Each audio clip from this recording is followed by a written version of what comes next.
चलिए आज मैथ का model set, first model set जो बिहार बोर्ड द्वारा जारी किया गया है उसका हम लोग सॉल्यूशन करेंगे।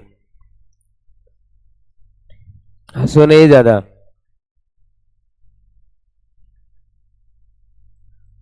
फर्स्ट क्वेश्चन देखिए, इसका ये है आपका। फर्स्ट क्वेश्चन में आपका है कि कौन इसमें अपरिमेय संख्या है। तो अपरिमेय संख्या वैसा संख्या जिसका पूरा पूरा वर्गमूल निकल जाएगा वो परिमेय होगा, और जिसका पूरा पूरा वर्गमूल नहीं निकलता वो अपरिमेय होता है। तो इसका वर्गमूल हम लोग एज याद करके भी रखते हैं। 21 का कितना होता है वर्ग 441, तो हम लोग इसको वर्गमूल में जब लाते हैं तो 21 हो जाएगा। अब 9 इसका हम लोग ना याद करके नहीं रखते हैं, तो ना यूनिट डिजिट पे हम लोग इसको डिस्क्राइब कर लेते हैं कि 9 का ना वर्गमूल का अंक जो है 3 होता है, और जो आपका है 1 का वर्गमूल का अंक जो है 9 भी होता है और 1 भी होता है। यानी ये दोनों का वर्गमूल संभावित है कि निकल जाएगा, ये दोनों का।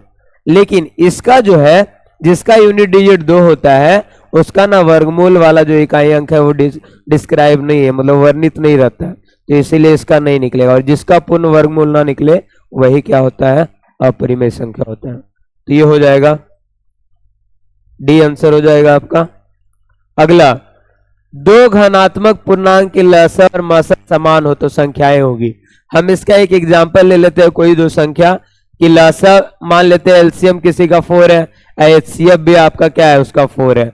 तो हम लोग जानते हैं कि दोनों संख्याओं का जो गुणनफल आएगा वो गुणनफल आपका क्या होगा, 4 गुने 4 यानी इक्वल टू कितना होता है, 16 हो जाएगा।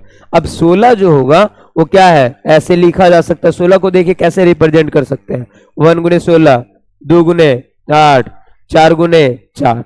तो हमें देखना है कि ये दोनों संख्याएं कैसी संख्या होगी। तो दोनों संख्याओं में ध्यान दीजिएगा, तो दोनों संख्याओं में देखिए जैसे 2 और 8 का एग्जांपल लेंगे तो 2 तो अभाज्य है लेकिन 8 अभाज्य नहीं है। तो दोनों संख्याएं जो होगी वो आपका अभाज्य संख्या तो नहीं हो रही है, सहअभाज्य नहीं हो रही है जिसका एचसीएफ 1 हो। एचसीएफ सहअभाज्य किसको बोलते हैं, जिसका एचसीएफ 1 हो, और जिसका एचसीएफ 1 होगा तो एलसीएम एचसीएफ बराबर होगा ही नहीं, इसीलिए वो नहीं होगा। बराबर जरूरी नहीं है कि बराबर ही हो, यहाँ पे देखिए यहाँ पे बराबर है, यहाँ पे बराबर नहीं है, तो इससे पता चल रहा है कंपोजिट नंबर आएगा, यानी आपका क्या संयुक्त कंपोजिट नंबर। इसलिए इसका आंसर क्या हो जाएगा, डी। चलिए अगला, तीसरा क्वेश्चन है कि ये जो है आपका रैकरिंग वाला सवाल है।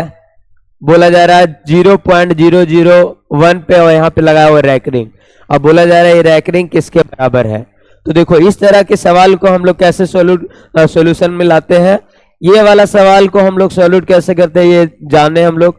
इसका हल जो है कैसे करते हैं, पहले क्या है कि जितना पे रैकरिंग रहेगा, यानी जो भी आपका रैकरिंग वाला अंक है उसको आप एक बार लिख दीजिए। तो यहाँ पे देखिए 0 0 0 सब लगा हुआ है। यदि कोई अंक रहता तो हम अंक लिखते, लेकिन यहाँ पे 0 है, लास्ट में 1 बचा हुआ तो हम 1 करेंगे। यानी जो आपका है ऐसे नहीं तो लिख दो 0 0 0 0 और 1 पूरा इधर आपका इतना हम लोग लिखे। अब यहाँ पे देख रहे हैं इसमें क्या होता है कि घटाना होता है। किस कौन सा वाला, इसमें हम लोग को घटाना है जो दशमलव में जिस पे रैकरिंग नहीं रहे। तो जिस पे रैकरिंग नहीं रहे उसको घटाना है। तो जिस पे रैकरिंग नहीं रहे, देखो रैकरिंग के पहले वाला कौन है, 0, यानी घटाना आपको 0 बट्टा यहाँ पे होता है कि दशमलव के बाद यदि आपका समझ जाते हैं कि ये आपका लिखा हुआ रहेगा, ये वाला अंक आपका जितना आपका अंक रहेगा, जितना जिस पे रैकरिंग रहेगा उतना हम लोग 9 बैठाते हैं। यदि इधर के अंक में किसी दशमलव के बाद किसी अंक पे रैकरिंग नहीं रहेगा तो हम उसके बदले में 0 बैठाएंगे। लेकिन यहाँ दशमलव के बाद सारा वाला अंक पे क्या है, रैकरिंग है, तो इसलिए हम लोग क्या बैठाएंगे, यहाँ पे 4 9 लाएंगे। तो इसलिए क्या हो जाएगा, अब देखो 1 के पहले 0 0 का कोई वैल्यू नहीं है, बाद में होता तो 1 - 0 यानी 1/9 9 9 9, ये क्या हो जाएगा आंसर। तो रैकरिंग वाला जब भी सवाल रहेगा, मान लेते हैं कि कोई बोल दे 0.76 है, इस पे रैकरिंग है, बोलेगा इसको कैसे बदलेंगे, तो हम क्या लिखेंगे, पहले इधर से टोटल लिख देंगे 067 और घटाएंगे दशमलव के बाद, यानी दशमलव के पहले या फिर जिस पे रैकरिंग नहीं उसको घटाना है। देखिए इधर से बढ़ेंगे तो 0 0 के आगे कोई भी ऐसा संख्या नहीं मिला जिस पे रैकरिंग नहीं है, तो घटाएंगे हम लोग 0 बटा दशमलव के बाद ध्यान देंगे, दशमलव के बाद जितना अंक पे रैकरिंग उतना 9, तो यहाँ पे 9 लगा देंगे तो हो जाएगा 67/99 आंसर। यदि यही वाला क्वेश्चन में ऐसे आ जाए 0.235 इस पे रहेगा रैकरिंग, तो कैसे बनाइएगा इसको, हम लोग कैसे सॉल्यूशन करेंगे, 2 3 5 टोटल पहले लिख दो 0 2 3 5 माइनस जिस पे रैकरिंग नहीं है उसको सीधा लिख के 0 और 2 बटा इस पे देखिए दशमलव के बाद जितना अंक पे रैकरिंग उतना 9 और यदि कोई छूट गया जिस पे रैकरिंग नहीं है उसके लिए 0, तो ये हो जाएगा। तो 235 देखो 235 को इसका मतलब है 235 और माइनस 02 मतलब 2 बटा 990 यानी 233/990। जब भी इस तरह का सवाल आएगा आप ऐसे सॉल्व कीजिएगा, समझ गया। रैकरिंग वाला रहेगा, ध्यान देना पहले टोटल अंक लिखना है इधर पीछे से।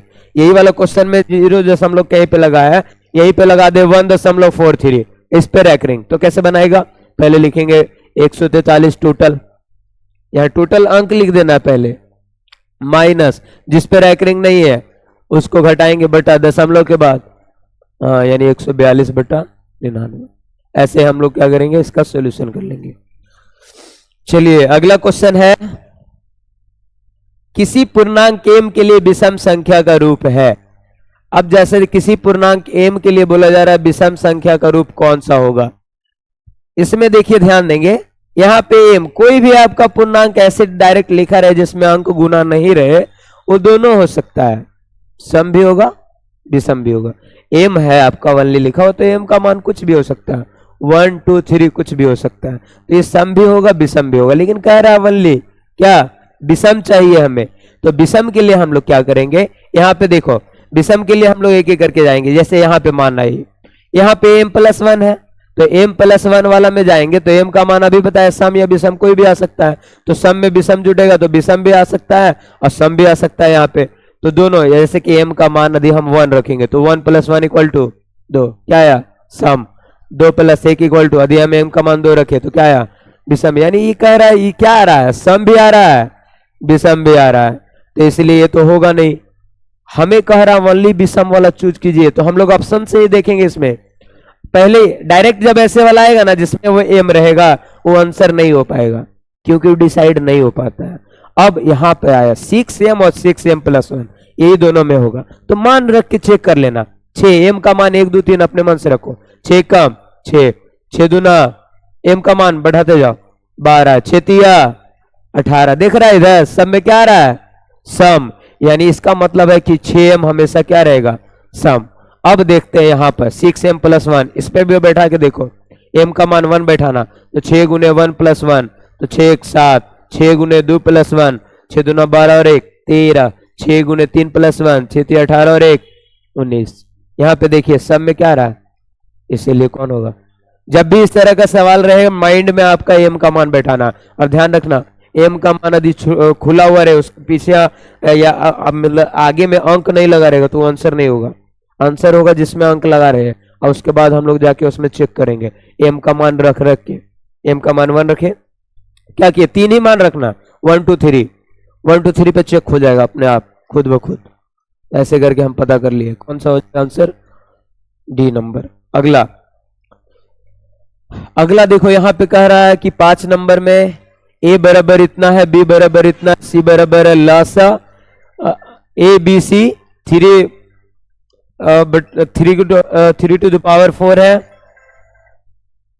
हाँ 5:30 बजे जाएंगे।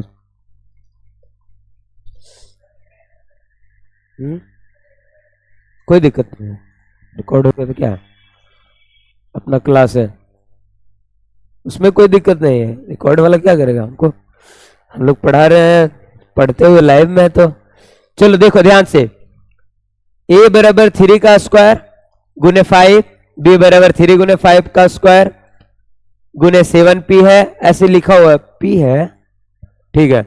c का वैल्यू यहां लिखा हुआ 3, p नहीं होगा, ये मतलब p नहीं है, हाँ p दिया हुआ है, सॉरी p का, हाँ p का ही मान ज्ञात करना है, सॉरी यहाँ पे p है। अब देखो इसमें कह रहा है कि लघुत्तम दिया हुआ है इसका, और बोला जा रहा है कि इसका पी का वैल्यू बताइए कि पी का मान कितना होगा।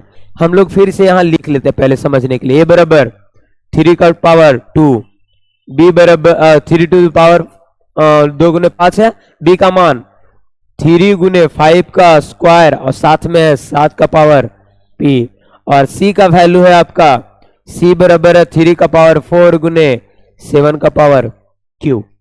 अब यहां से बोला जा रहा है, तो देखिए इसका एलसीएम में हम लोग को यहां पर एलसीएम दे दिया है इतना 3 का पावर 4, 5 का पावर 2, 7 का पावर 4 एबीसी। तो एलसीएम देखो कैसे निकलता है, पहले यहां से हम देखेंगे। 3 और 5 वाला का हम लोग तो घात एलसीएम निकाले। एलसीएम क्या कहता है कि जो मिले उसका मैक्सिमम पावर। तो 3 इसमें भी है, 3 इसमें भी है, 3 इसमें भी है, तो जो मिले उसका मैक्सिमम पावर। तो मिल रहा है तो मैक्सिमम पावर कौन है, 3 का पावर मैक्सिमम में कौन है, 4 है, यहाँ पे 1 है, यहाँ पे 2 है। 5 देखिए इसमें मिल रहा है, इसमें मिल रहा है, तो 5 इसमें मिल रहा है तो मैक्सिमम पावर लेना है, तो 5 का पावर 2। यहाँ पे देखिए 7 का पावर 3 है, 7 का पावर पी इधर है ही नहीं, तो 3 पावर है, यहाँ 4 पावर है, तो एलसीएम में कह दिया कि एलसीएम हम 7 का पावर 4 ले रहे हैं। इससे पता चल गया हमें कि मैक्सिमम पावर वाला होगा यहाँ पे 3 से बड़ा है 4, तो 3 से बड़ा 4 पावर का ही लिया जाएगा, तो 7 का पावर पी है, तो 7 का पावर पी है, तो पी का वैल्यू किसके बराबर, 4 के बराबर। यानी 7 का पावर 3 है यहाँ पे।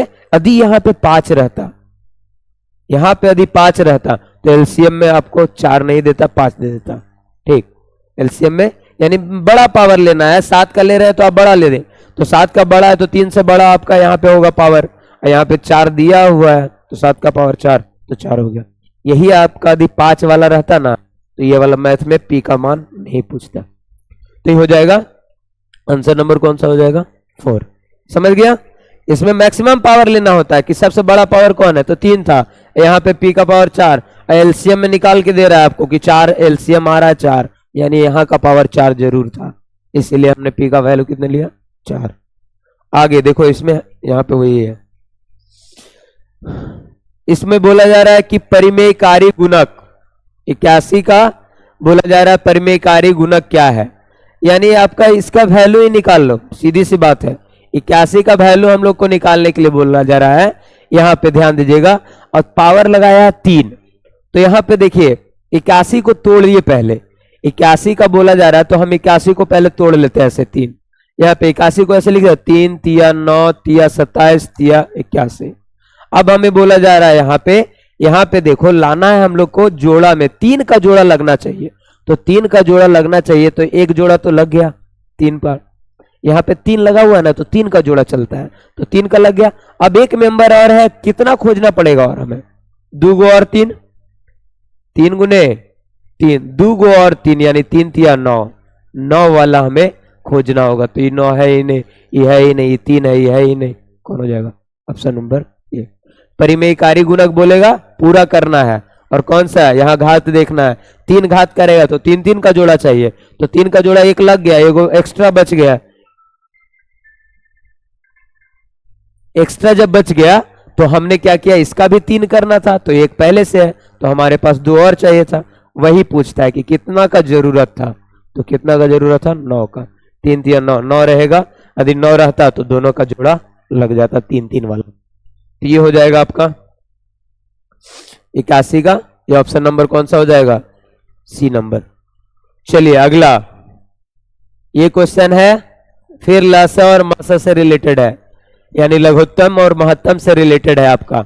देख लीजिए इसमें 36 x टू द पावर 5 ये है आपका, और इतना का मसा है जहां x और y अभाज्य संख्याएं है, ऐसा बोला जा रहा है।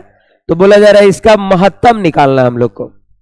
तो देखिए महत्तम में क्या है, पहले ये हम लोग को जानना होगा। महत्तम का रूल में क्या है कि सबसे लो पावर लेना है, जैसे एलसीएम में हाई पावर, इसमें लो पावर चलेगा, और मिलना चाहिए, यानी इसमें आपका क्या मिलना चाहिए। पहले हम लोग क्या करेंगे, ध्यान दो, जैसे जैसे लिखा हुआ उसको लिखो। 36 x का पावर 5 y का पावर 2, 54 x का पावर 4 y का पावर 3, 90 x का पावर 6 और y का पावर 4, ऐसे लिखा हुआ है। हम लोग अंक पे पहले ध्यान देंगे, क्योंकि x y का तो हम डायरेक्ट देख लेंगे पावर, यहाँ पे हर जगह x y है, तो इसमें कोई ज्यादा दिक्कत नहीं। 36 54 90, तो देखिए 36 में आप इसको ऐसे लिख सकते हैं 2 गुने 18, 54 में हम लोग लिख सकते हैं 3 गुने 18, और फिर आपका 90 में भी लिख सकते हैं 5 गुने 18। सब में कॉमन चीज हमने क्या निकाला? 18, ये वाला। तो जो कॉमन होता है वही आपका एलसीएम सॉरी एचसीएफ में शामिल होता है, यानी सब का एचसीएफ क्या आएगा? 18। तो पहला अंक तो हमें मिल गया 18। 18 से रिलेटेड एक ही आंसर है, तो डायरेक्ट भी करना चाहोगे तो हो जाएगा आंसर। लेकिन फिर चेक कर लेते एक्स वाई का। हमें क्या करना है? एक्स का मिनिमम पावर, तो 5 पावर 4 पावर 6 पावर, 5 4 6 में कौन है मिनिमम? 4, तो 4 हो जाएगा। फिर y का पावर 2 3 4 है, तो मिनिमम पावर कौन है? इसलिए आंसर कौन सा हो जाएगा? 18 x to the power 4 y का पावर 2। ऐसे जब भी एचसीएफ में देखना तो वही वाला आपका देखना है, पहले अंक देख लेना, अंक एचसीएफ निकाल लेना, और यहाँ पे कॉमन वैसा देखना कि जो सब ये तीनों को काटने वाला माइंड में, नहीं तो ऐसे जैसे नॉर्मल दिया हो तो पहाड़ा के रूप में था 36 54 90, 18 दूना 36, 18 तिया 54, 18 25 90। यदि किसी पहाड़ा में फिट बैठता है तो और अच्छी बात है, उसका एचसीएफ तुरंत निकल जाएगा। अगला 8 नंबर सवाल कहा जा रहा है 8 नंबर में ये कि यदि 1440 बराबर इतना है तो P plus Q minus R, ऐसा वाला का हम लोग पढ़े हैं पहले। ध्यान देगा, इसमें क्या करना होगा? 1440 है तो पहले इसका गुणनखंड करो, तो 2 होगा 720, 2 से 360, 2 से 180, 2 से 90, 2 से लगाएंगे 45, 3 से 15, 3 से 5, और यहीं पे आएंगे। देखो इतना है आपका, 2 का पावर कितना बार है? 2 कितना बार आया? 5 बार। तो हम 2 के बगल में जब पी के बगल में चढ़ा देते हैं पावर कितना? 5। अगला देखो 3 का पावर कितना आया? 2, तो क्यू के बगल में हम चढ़ा देते हैं 2, और 5 का पावर कितना बार आया? 1 बार, तो 1, यानी 2 का पावर 5, यानी 2 5 बार आया, यानी 2 का पावर 5, यानी पी का वैल्यू कितना है? 5, क्यू का वैल्यू कितना है? 2, आर का वैल्यू कितना है? 1, यानी पी का मान 5 हो गया, क्यू का वैल्यू 2 हो गया, आर का वैल्यू 1 हो गया। अब P plus Q minus R निकालना है, तो पी के जगह पे बैठाओ 5 प्लस क्यू 2 माइनस 1, 5 प्लस 2 7 में से 1 गया 6। ऑप्शन नंबर क्या हो जाएगा? 6। जब भी इस तरह का आएगा पावर दिया रहेगा तुम गुणनखंड में लाना, और जो पावर रहेगा उसका मान हो जाएगा। 2 का पावर पी था तो पी का मान कितना आ गया? 2 कितना बार आया? 5 बार, तो पी का वैल्यू डायरेक्ट 5। अगला सवाल, निम्नलिखित में किसका दशमलव प्रसार अशांत है? कह रहा अशांत, तो हम लोग नीचे से इसमें चेक करते थे, पहले काटने वाला से चेक होता है, जैसे कटने वाला है पहले एक ही करके चेक करना पड़ जाए इसमें। अब यहाँ 125 है और 400 है, तो 25 से हम लोग काट सकते हैं, 25 25 125, 16 25 400, 5/16। अब देखो 16 का गुणनखंड में ओनली 2 2 आएगा, 2 दूना 4 दूना 8 दूना 16, तो जिसके गुणनखंड में 2 या 5 आए तो होता है शांत, तो ये है शांत, अशांत है नहीं। यहाँ देखेंगे ये अभाज्य संख्या ऊपर है तो काटने वाला मामला है नहीं। 250 को करो गुणनखंड, 2 गुने 125 यानी 5 गुने 5 गुने 5, 2 गुने 125, ये भी क्या है? 2 और 5 आ रहा है तो शांत है। 625 हम लोग जानते हैं, तो ये भी आपका 25 गुने 25 होता है, 5 गुने 5 ओनली 5 आएगा, सीधा सा पता चल गया। Option number D. जब ये तीनों शांत है, ऑप्शन 4 है ही, तो ये चौथा क्या हो जाएगा? अशांत हो जाएगा। अब निकाल के भी देखता है तो इसका क्या होगा? 2 गुने यहाँ पे हो जाएगा आपका 2 3 1 231, अभाज्य संख्या वाला आ जाएगा। चलिए इसका नंबर ऑप्शन नंबर कौन सा हो गया था? सी। चलो आगे, यदि एन एक प्राकृतिक संख्या है, ऐसा क्वेश्चन एग्जाम में आता है, ये बड़ा डेंजर वाला रहेगा। यदि एन एक प्राकृतिक संख्या है तो n to the power 2n minus 4 to the power 2n सदैव विभाज्य होगा। ऐसा जब क्वेश्चन रहे ना तो इस क्वेश्चन में हम लोग ऐसे करेंगे, n का मान रख के चेक कर लेना, ऐसे पता नहीं चलता है, ऐसे सबका डिविजनल रूल हम लोग नहीं जानते हैं, तो n का मान ना रख के पता करना। हम लोग n का मान 1 2 3 रखेंगे एक एक करके। तो देखो पहले ध्यान से, 9 यहाँ पे है 2 गुने 1, n की जगह पर 1 रखो पहली बार में, तो 2 गुने 1 माइनस 4 2 गुने 1। अब यहाँ देखिए 9 का स्क्वायर माइनस यहाँ पे 4 का स्क्वायर, 9 का स्क्वायर 81 माइनस 4 का स्क्वायर 16। 81 में से 16 घटाओ 65 ना। 65 ध्यान से देखेगा केकरा केकरा से डिवाइड हो रहा है।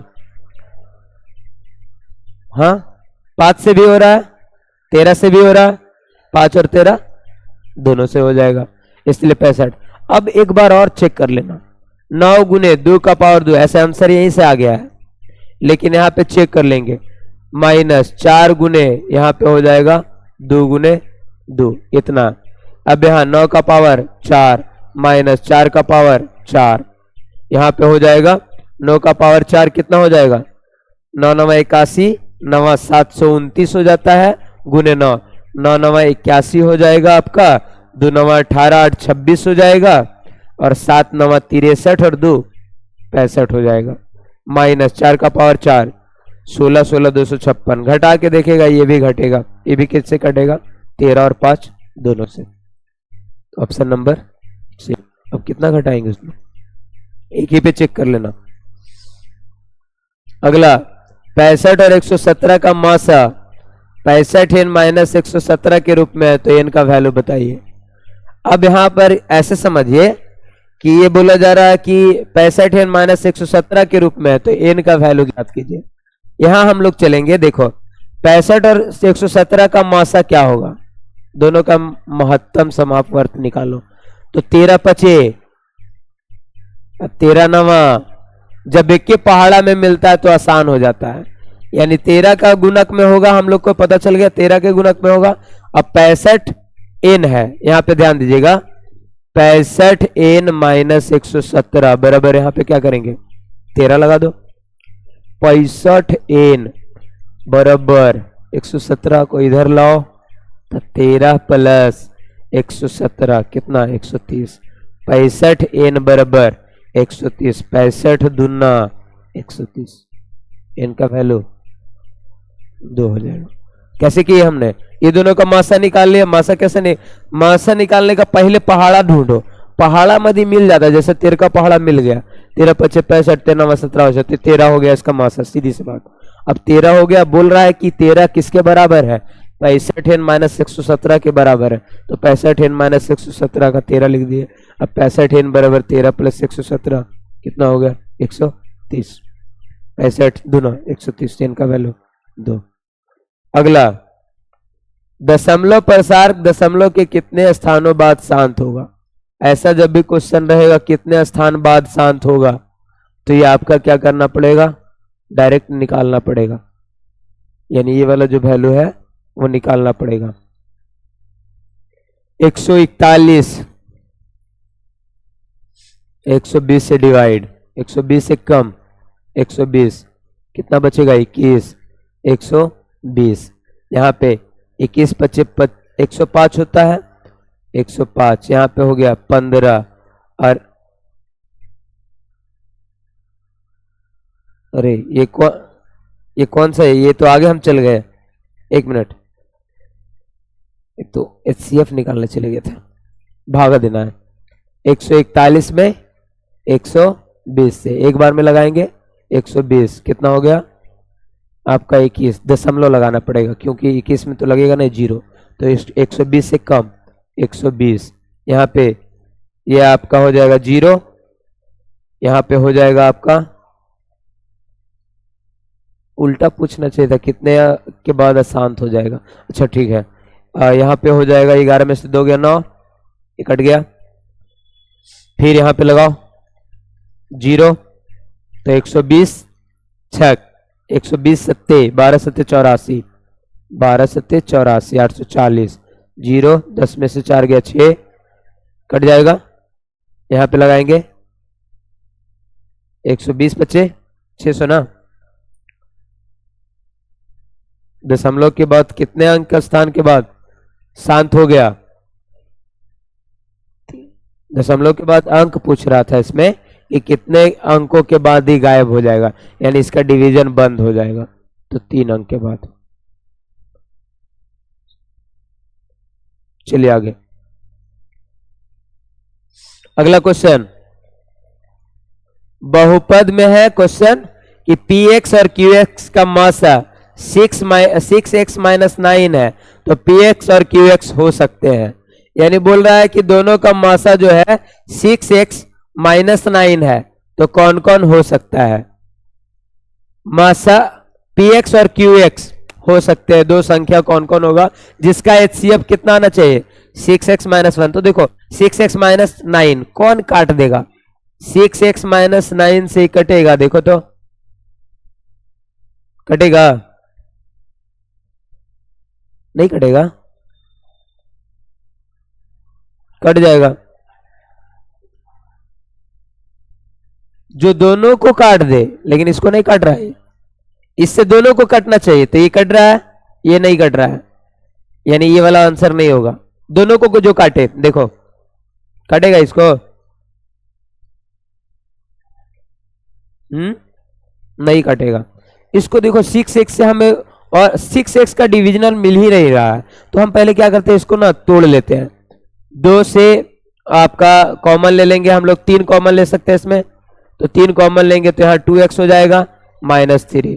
अब 2x माइनस 3 देखना किसको किसको काट देगा। 2x माइनस 3 इसको काट लेगा, लेकिन इसको नहीं काटेगा। इसको काटेगा लेकिन 3 को नहीं काटेगा, तो इसलिए आपका क्या हो जाएगा? ये तो नहीं हो रहा है, ये तो नहीं हो रहा है आपका। यहां देखेगा काट रहा है इसको भी। ऑप्शन नंबर, जब भी मासा पूछेगा किसका है, उसी में जाके देखना कि किसको किसको काट, दोनों को काट देगा तो वो उसका मासा कहलाएगा। ये हो जाएगा इसका महत्तम समापन। चलिए इस तरह का क्वेश्चन रहेगा तो वैसे सॉल्व करेगा। अगला, कौन बीजीय व्यंजक का बहुपद नहीं है? सी। इसमें देखना है कि एक्स वाई वाला कहां पे आपका पावर रूट में आ गया। जब भी एक्स वाई वाला वर्ड अंक रूट में आएगा तो हम लोग को ज्यादा ये दिक्कत नहीं है, यानी वो बहुपद होगा। यहाँ पे बहुपद है, यहाँ पे भी देखिए अंक पूरा पूरा लिखा हो, रूट आया ही नहीं। जहां रूट आए और समझ जाए कि किसके बगल में आया, चर पद का, तो यहाँ चर पद पे आया, वाई पे आया है, इसलिए क्या होगा? ये वाला बहुपद नहीं है। उसके अलावा कैसे नहीं होता? जब कोई बटा में रहेगा, x प्लस 1 बटा x में रहे तो भी नहीं होगा। या फिर किसी का जो आपका है पावर सही सही नहीं रहे, 3/2 लिख दे कहीं पे, पूरा पूरा अंक नहीं लिखे, x का पावर 3/2 प्लस x का पावर 4 लिखे, अब बोले बहुपद है? नहीं, पूरा पूरा अंक चाहिए हमें। पूरा पूरा अंक नहीं रहेगा तो बहुपद नहीं रहेगा। तो ऑप्शन नंबर, छुट्टी जाओ।